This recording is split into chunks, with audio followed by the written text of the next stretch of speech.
طبعا ده من ضمن الفيديوهات المحببه جدا لقلبي.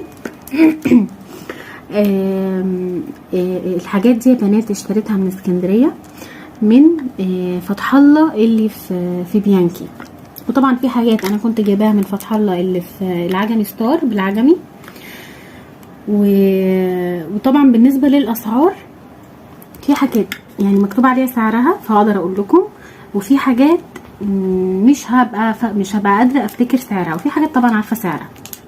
بس طبعا الاسعار دي مش ثابته، احنا عارفين طبعا ان كل حاجه فيها الاسعار مش ثابته، يعني اسعار متغيره.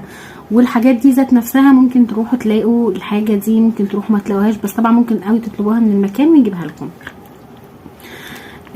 فهنبدا ونقول بسم الله الرحمن الرحيم. طبعا انا مبسوطه جدا لانه انا بحب اعمل شوبينج خصوصا لحاجات البيت طبعا، ولللبس والمكياجات ولكل حاجه طبعا.